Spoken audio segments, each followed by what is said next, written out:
Okay, it's time to go deep on Nvidia. All things Nvidia in today's upcoming earnings report in our tech spotlight. Joining me right now is Wang, CEO of Constellation Research, author of Everybody Wants to Rule the World. It's great to see you.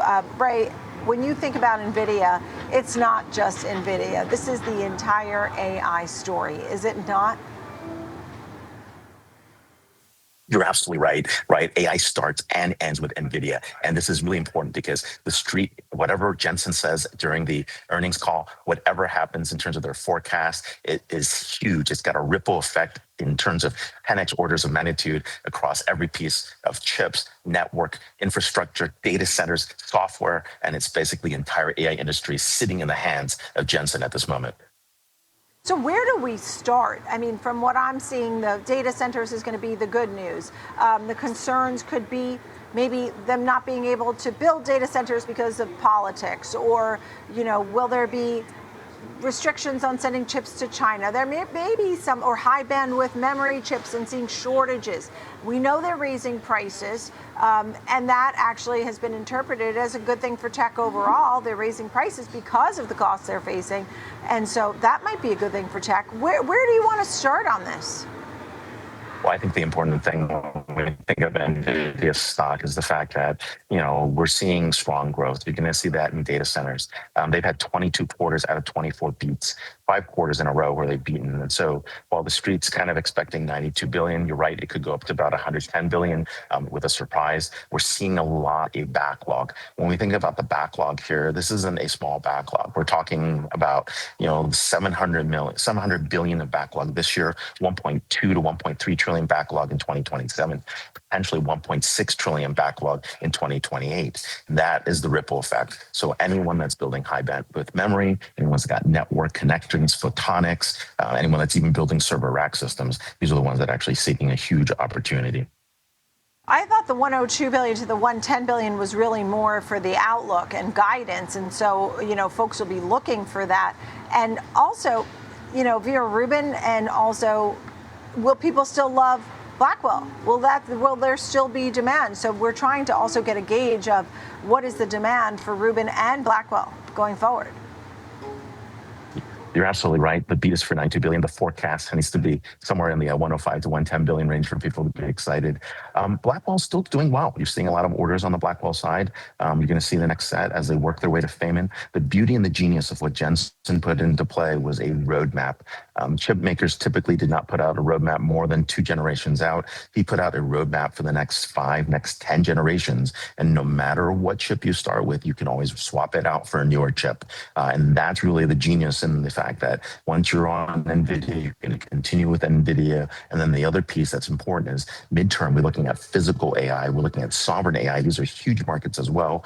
And these are trillion-dollar markets in each one of these. And then, of course, all this stuff comes together, comes to life in software. When you look at CUDA, Nemotron, all the different software assets they're putting in place, and the deals that they're signing, the partnerships that they're putting together on Nemotron and CUDA are so impressive. Not a lot of those are public, but we hear them from partners and vendors that are actually starting that process. There's a good number that are public that show you exactly that, they're gaining traction, even when you compare it against an OpenAI or Anthropic, because enterprises need enterprise-grade software, and that's what Nemotron and CUDA is. When we talk about Nemotron and also CUDA, the software, for the long term, I mean, how long out are we talking? Is it more near term than we think when we say long term? I mean, how many months or years are we talking about when we need to see this? The partnerships are happening today. And what I'm seeing is you're going to see the growth start to pick up about 12. Well, I'd say in the next 8 to 12 quarters, you're going to see that steady growth. And then suddenly you're going to see a hockey stick that's going to kick up because of having the right chips, the right hardware, the right networking, the right application, the use case. That's where we think the hockey stick is going to pick up in about 8 to 12 quarters. The adoption is happening right now. And you're going to see that, but you're not going to see the revenues for that pick up as obvious, but the partnerships are there. And so first year, think of partnerships. Think about all the different types of companies that are working on Nemotron, software vendors, hardware vendors, industrial companies, and then start looking to see what happens on the rest in terms of the revenues that are starting to pick up 24 months out, and then 36 months out. That's where you'll see the hockey stick. So I think it could be very interested to see not only the report, but also what Jensen Huang has to say. Especially imagine if this is the first $100 billion revenue quarter, as you wrote in your notes. I mean, that could be super exciting. I want to hear also what he says about now, when we were talking about that cyclical funding, now he's turned outside and moved to the real institutions, and he has 6 of them that have put together like $500 billion. And we started to see some of the other companies getting the idea and trying to follow suit, maybe not to the same magnitude, but let's see what he says about that. Do you think he'll comment on that? What he may use that money for? Why that's important to have that backstop? I don't think he's probably going to comment on that or go into other details. We'll see. But what you can realize is that chips are a new asset class, just like crypto is an asset class, just like bonds are an asset class, just like gold is an asset class. They've turned chips into a new asset class. And I think that is the genius behind all this, because at the beginning and the end, it always comes down to a token, and a token requires a chip. And they've done a really good job. And if you look at NVIDIA's partnerships and investment strategy over the past 12 months, you can see that they're looking at every part of that 6-layer cake that he's put together.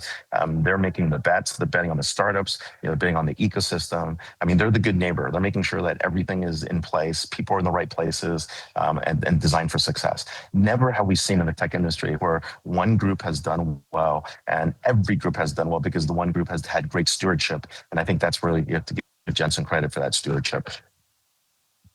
I also think about GPUs, CPUs, and now CPU story is growing very rapidly.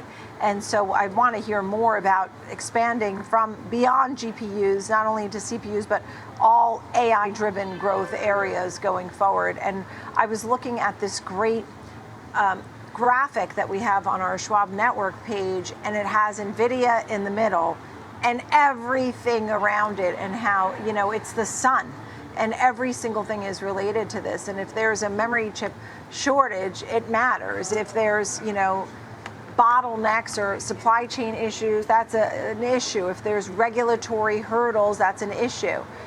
Just some final thoughts here as we go into this, because we are really moments away. We'll have full coverage here on Schwab Network, but the stock is around 210. And by the way, when I was looking at the options market, which has this 5.5% swing, that's the bias that they're looking at, most of the trades are still very bullish.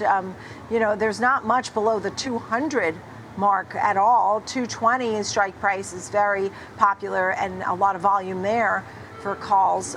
Some final thoughts here, Ray.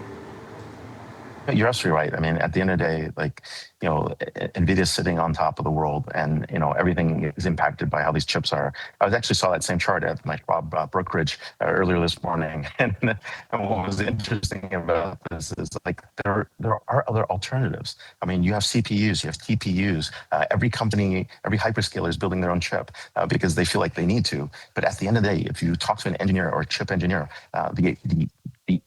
I'd say the leg up that NVIDIA has is 3 generations, 4 generations ahead of the nearest competitor. And so now it's a question of cost per performance. A lot of people are going to move to TPUs with Google in-house. A lot of people are looking at the OpenAI announcements that happened earlier. But NVIDIA might lose a little bit of market share because of that. But the overall demand is 10x bigger than what people are thinking about. And because of that, we still don't have enough chips. And so we're constrained massively by our ability to actually create chips and create enough chips for the use cases that we're talking about. And I had a great conversation earlier today with Jeff Mortimer of Elysium Wealth, and he was just talking about the valuation, and that we cannot compare what's going on with AI now to our tech bubble in 1999 into 2000, and that even how the valuation has come down on something like Nvidia. So we will watch and wait, and then we'll comb through those numbers. Ray Wang, thank you, CEO of Constellation Research. Great to speak with you. Thank you for the great setup for the closing bell here today. We'll have all of that for you.